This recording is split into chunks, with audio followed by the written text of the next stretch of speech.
For more than 2 decades, Saddam Hussein imposed a reign of terror on the Iraqi people.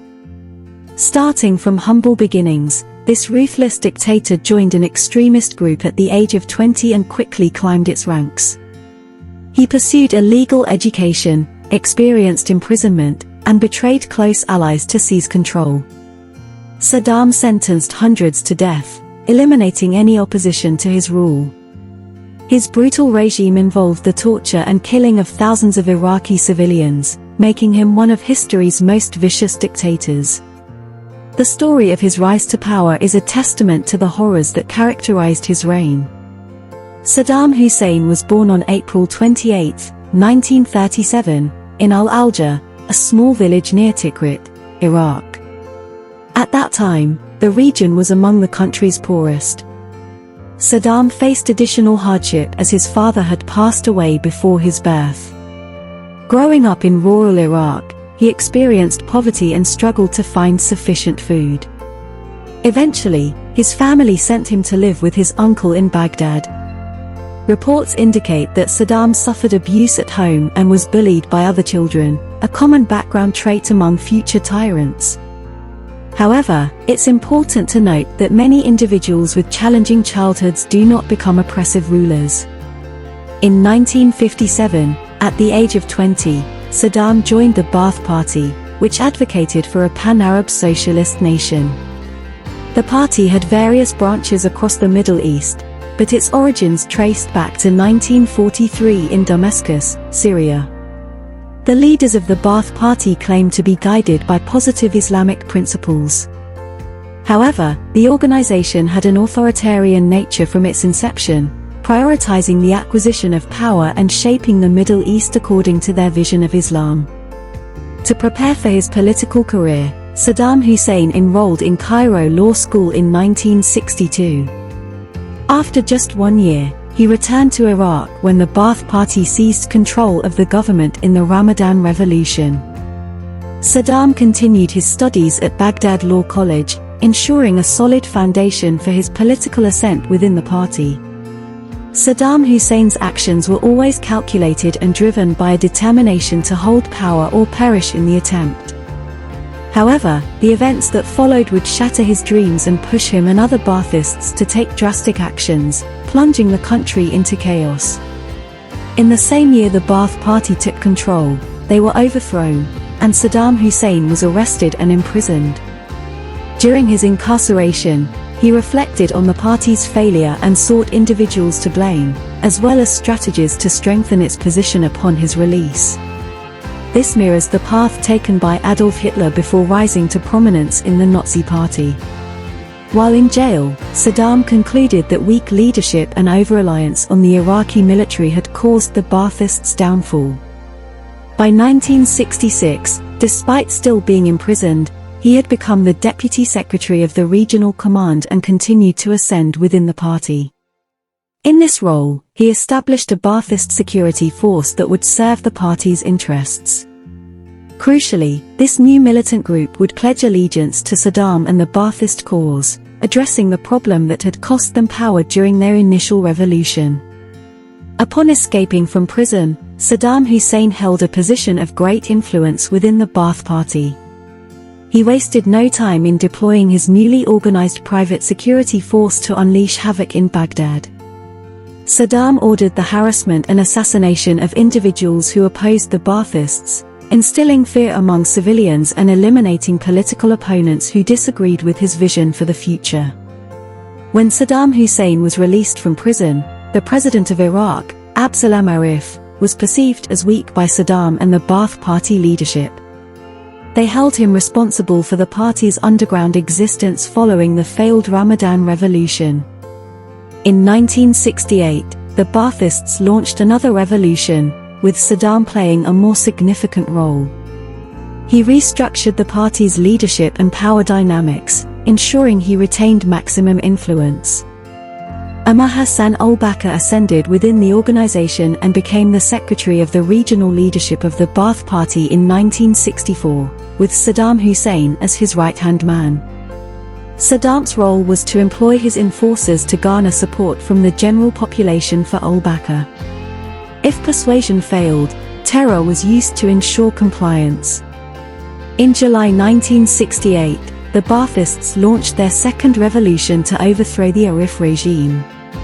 The Baath Party gained support from the army and civilians, citing corruption, the inadequate handling of Kurdish disturbances, lack of support in the Six-Day War against Israel, and subservience to Egypt's President Gamal Abdel Nasser as reasons to depose the ruler. These accusations were mostly true, but it was the regime's heavy reliance on the military and lack of popular elections that allowed the Baath Party to gain widespread support. To seize control, the Baath Party persuaded key officers to join them, offering increased positions in the government. The major contributors to the downfall of Abd al-Salam Arif were Colonel Ibrahim Abd al-Rahman, head of military intelligence and chief of the Republican Guard, along with two colonels named Saddam Hussein and Hamid Shahad. These individuals supported the revolution but sought personal gains within the new regime. While Saddam agreed to spare Arif's life as requested by Haidan and Shahad, he had little intention of letting the president survive the coup. The Baath Party made promises to gain military support but ultimately neglected them after seizing power. On July 17, 1968, Baathist soldiers led by Ahmed Hassan al-Bakr overran President Arif's palace, capturing Arif, who agreed to leave Iraq in exchange for his life. The Baath Party established the Revolutionary Command Council as the supreme authority in Iraq, with al-Bakr as the new president. However, al-Bakr had little interest in day-to-day administration, leading to increased power for Saddam Hussein. As al-Bakr's health declined, Saddam gained more influence while al-Bakr remained the public face of the presidency. Saddam pursued a progressive agenda to modernize Iraq, investing heavily in infrastructure, healthcare, social services, and education. He also nationalized the oil industry, bringing significant revenue to the regime. However, Saddam engaged in brutal tactics, such as torture, murder, and the development of chemical weapons. Dissent was suppressed, and the media was controlled, with foreign journalists being arrested and executed as spies. Not only did civilians suffer under Saddam's regime, but tensions also grew within the Baath Party itself. A group led by al-Naif and al-Dayoud sought a more socialist structure and lenient foreign policy, but it was primarily a struggle for control. Saddam quashed dissent by arresting al-Naif and exiling him to Morocco while ordering al-Dayoud to remain in Jordan. With loyalists in key positions, Saddam steadily gained complete control of Iraq. Despite Saddam's ambitions for reform, they were delayed due to a Kurdish rebellion against the Baath government. The rebellion was met with excessive force, resulting in the destruction of villages and the killing of innocent Kurdish civilians. Saddam acted as the chief negotiator between the regime and the Kurdish leaders but realized that an agreement with Iran, the funder of the Kurdish militants, was necessary to address the threat. In March 1974, Iraq went to war with the Kurds again, with support from Iran. After several months, Iraq and Iran reached an agreement, leading to the suspension of Iranian support for the Kurds and the end of the war. The Baathist government then imposed oppressive rule over Iraqi Kurdistan after giving Kurdish forces a few days to retreat into Iran. During this period, Saddam Hussein initiated efforts to improve Iraq's relations with other Arab nations in the region. He aimed to reverse the isolationist policies that had been in place for years. Diplomatic negotiations with Iran led to the Algiers Agreement in 1975, which resulted in Iran withdrawing support for the Iraqi Kurds in exchange for increased access to the Persian Gulf. This marked the beginning of Saddam's cultivation of various diplomatic relationships during his time as vice president. He worked consistently to enhance relations with most Gulf states. When Egyptian President Anwar Sadat and Sudanese President Ghaffar Mohammed al-Nimiri visited Baghdad in 1975, Saddam promised them that they could collaborate to strengthen the Arab world. Ironically, the only Arab country that did not improve its relations with Iraq was Syria, despite both countries being ruled by Baathist regimes. There was minimal cooperation between the two governments because each aspired to exert greater influence and become the dominant leader in a united Middle East. Consequently, the Syrian and Iraqi governments continually undermined each other. Saddam, however, focused on consolidating the Ba'ath Party's control over Iraq instead of engaging in a legitimacy battle with Syria. He criticized the Syrian Ba'ath Party for deviating from Islamic ideals and accused them of collaborating with Israel, which was perceived as an enemy by most Arab nations. Saddam used this anti-Israel rhetoric to foster unity among the people and governments in the region. Throughout the 1970s, he employed anti-Israeli discourse to garner support for Iraq, emphasizing that the Arab world was not yet ready for war against Israel but that he could help Iraq and the Middle East gain a strategic advantage against their common enemy. Saddam's plan was straightforward. He aimed to allocate the country's resources to promote economic, technological, and military advancement. This would enable Iraq to defend itself against external threats, expand its influence, and eventually defeat Israel. He informed the Iraqi people that before these objectives could be realized, internal reforms were necessary to transform Iraq into a fortress. During this period of internal investment in Iraq's economy and military, Saddam initiated nuclear and biological weapons programs. As the vice president, Saddam technically held a subordinate position to President Ahmed Hassan al-Bakr. However, he capitalized on his less prominent role to work behind the scenes and shape the country according to his vision, knowing that he would eventually assume the presidency. Saddam Hussein and many members of the Ba'ath Party were aware that his ascendancy to power was inevitable. There were no illusions about the possibility of elections or discussions regarding al-Bakr's successor. By 1977, it was widely recognized that al-Bakr was merely a figurehead, while Saddam Hussein held the real authority in Iraq. Drawing from his experiences during the failed revolution in 1963 and subsequent years, Saddam utilized force and fear to control both the party and the general population. He would not allow anyone, including the Iraqi people, to interfere with his plans for the country.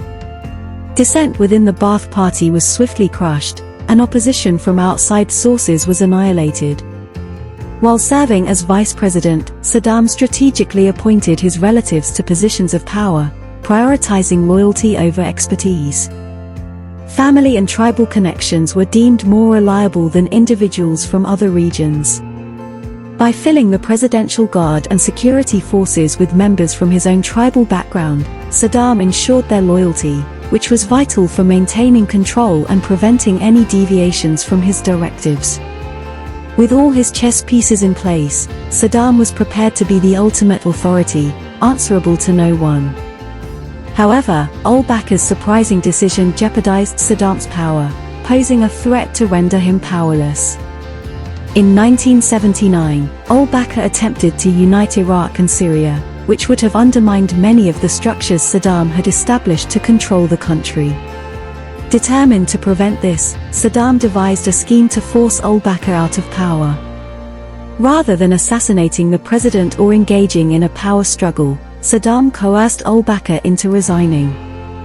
The exact method employed remains unclear, but it is likely that Saddam used threats to convince the former president to step down. On July 16, 1979, al-Bakr resigned, and Saddam Hussein officially became the president of Iraq. Al-Bakr was placed under house arrest until his death in 1982.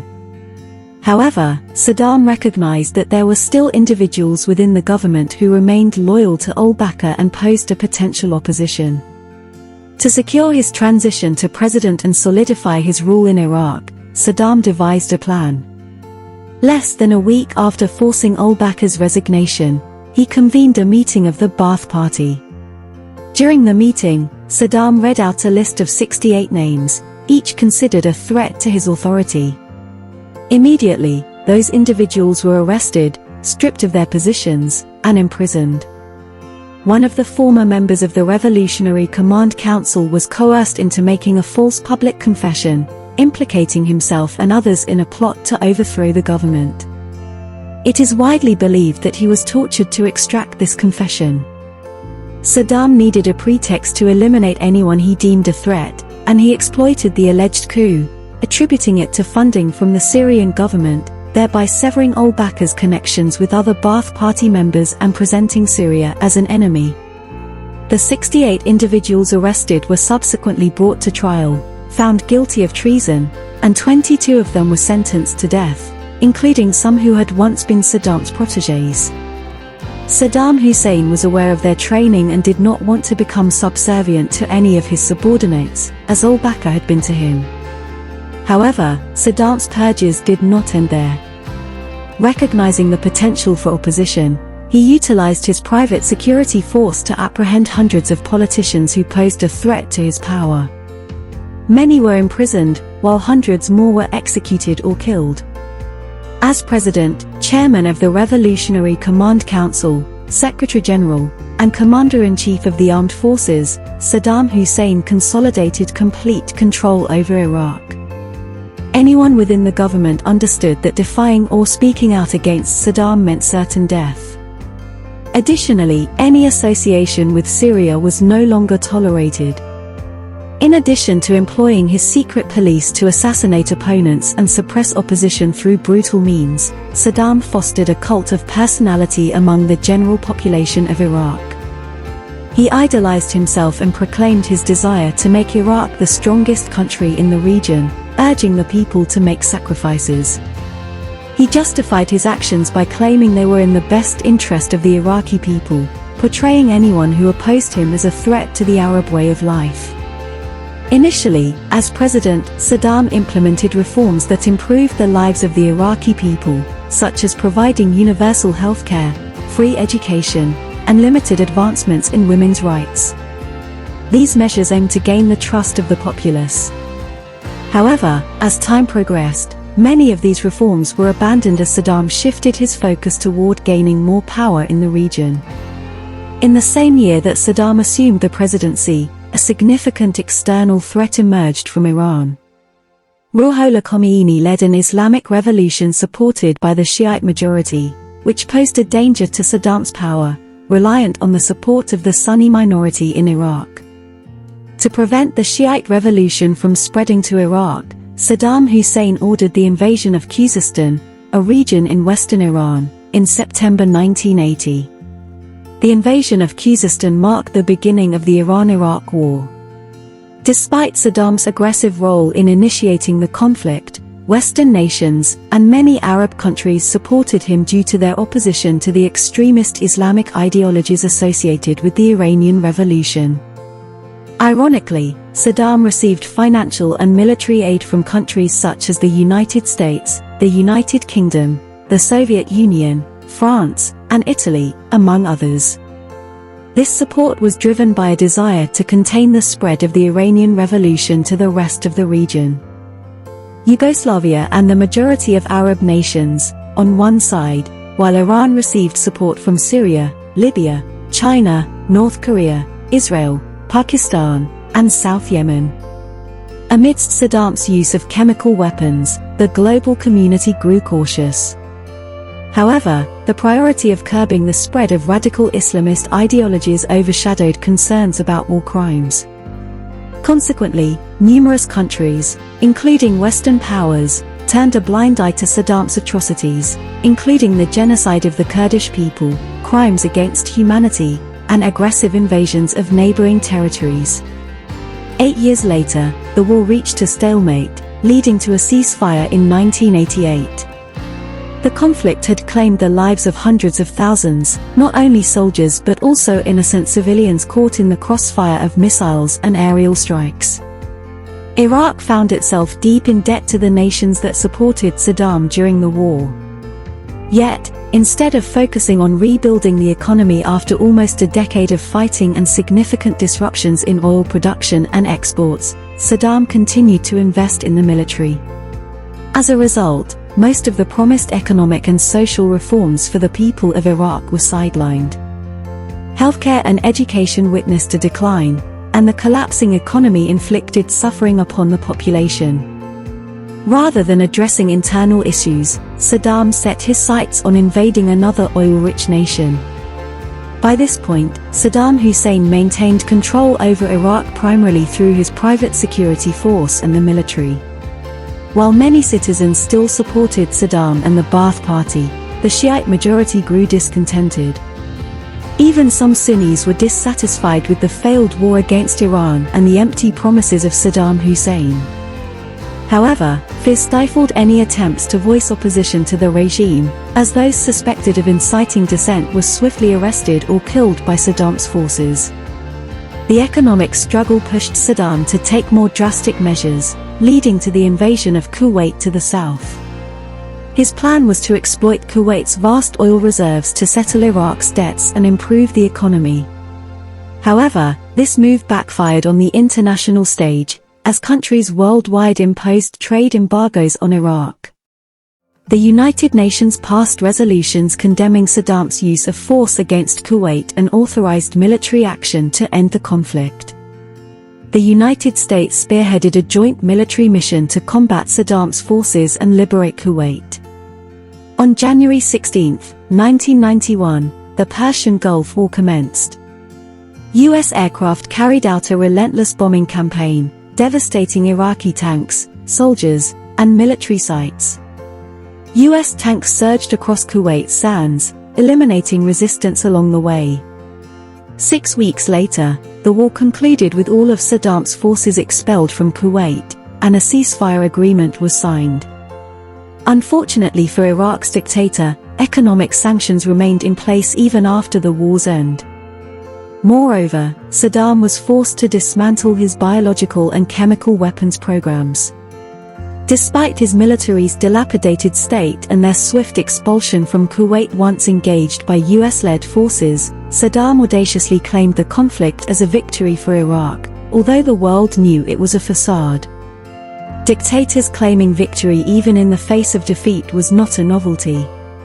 Saddam Hussein exercised complete control over the media in Iraq, brainwashing many citizens to believe that everything Saddam and his regime proclaimed was the truth. Like other dictators, Saddam understood the necessity of controlling the narrative to maintain his power, and he did precisely that. However, not everyone in Iraq was deceived.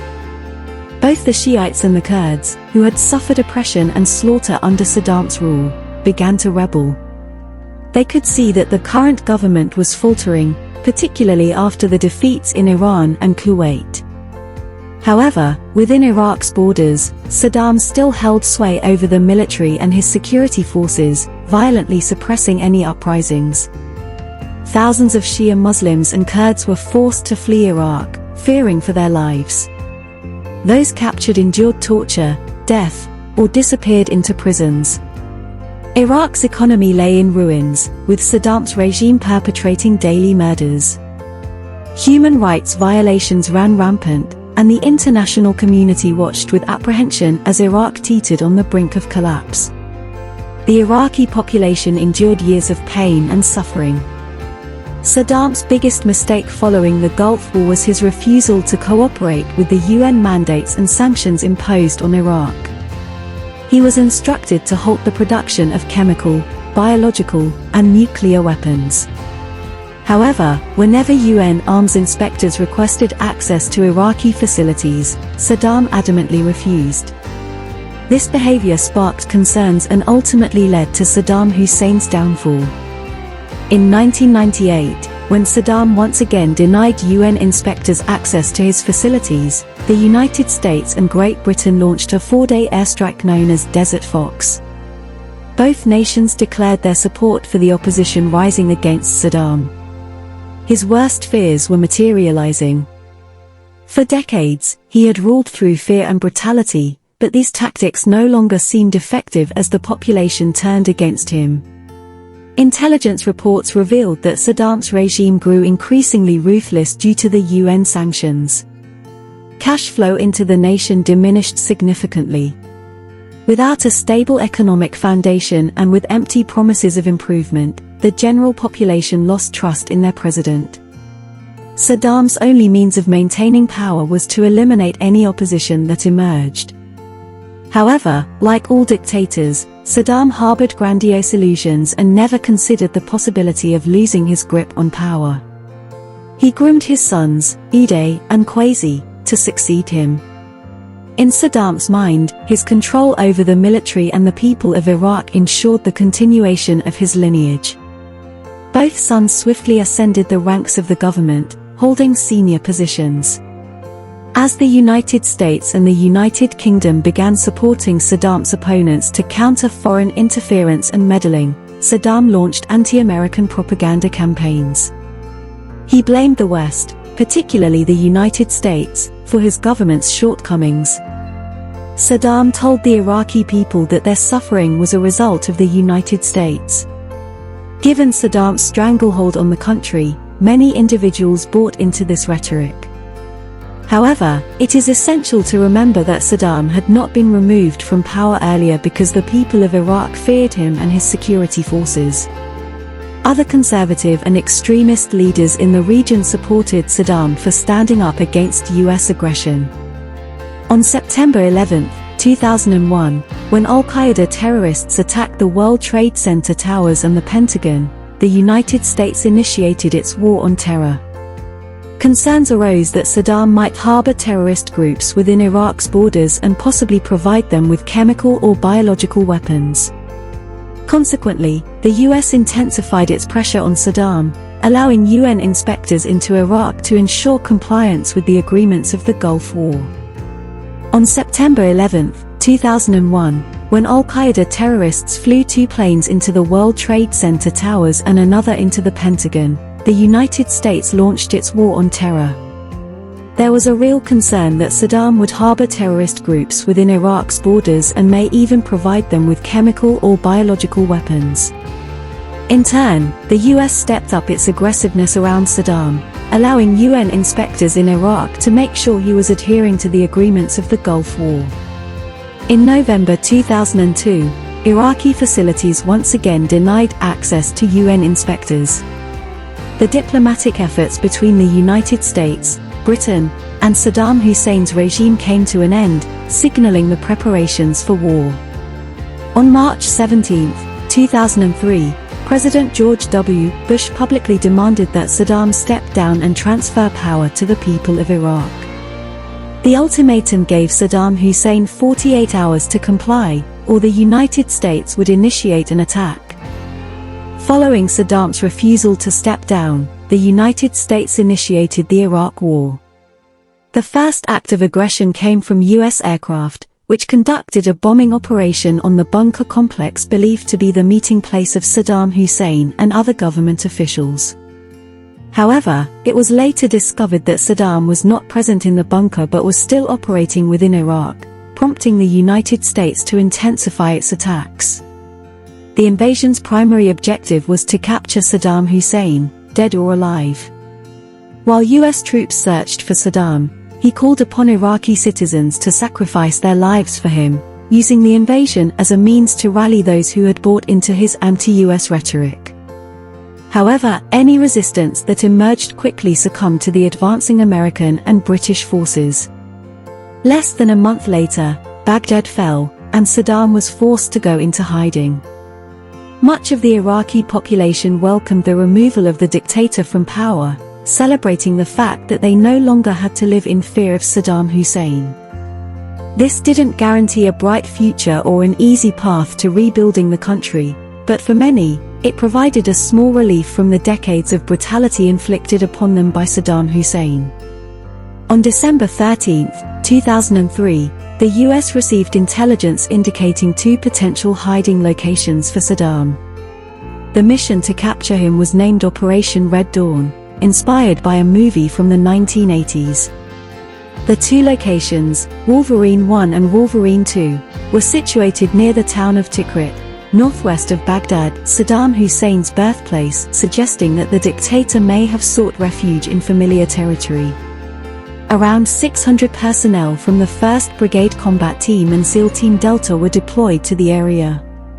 Both units searched the designated locations but found no sign of Saddam. Disheartened, the troops called in helicopters for extraction, believing that their intelligence had been flawed. As a soldier moved away from a recently secured compound, he accidentally kicked a piece of wood lying on the ground, revealing a hidden tunnel entrance. Curiosity piqued, the soldier moved the board, uncovering an underground tunnel system. Concerned that insurgents might exploit the tunnels for ambushes, the soldier took a frag grenade in hand, prepared to throw it into the hole. Suddenly, a man covered in dirt emerged from the tunnel with his hands raised. The soldier could hardly believe his eyes. Staring up at him from the hole was Saddam Hussein. Reacting quickly, the soldier struck Saddam on the head with his gun stock, ensuring the dictator couldn't go down in a hail of bullets. He then confiscated a concealed Glock from Saddam and called for backup. The soldier's comrades rushed over, astounded to find their fellow soldiers standing with the world's most wanted man, handcuffed on the ground before them. News of Saddam Hussein's capture spread rapidly throughout Iraq and the world, eliciting a mix of joy and disbelief. Finally, Saddam Hussein had been apprehended, providing Iraq with a chance to move forward. Saddam faced trial for numerous crimes against humanity, and in 2006, he was found guilty and sentenced to death. On December 30, 2006, Saddam Hussein was executed by hanging. The capture and execution of Saddam Hussein marked a significant turning point in Iraq's history. The country faced numerous challenges in the subsequent years, including sectarian violence and the rise of extremist groups such as ISIS. However, the removal of Saddam Hussein paved the way for a new beginning, offering Iraq the opportunity to build a more inclusive and democratic future.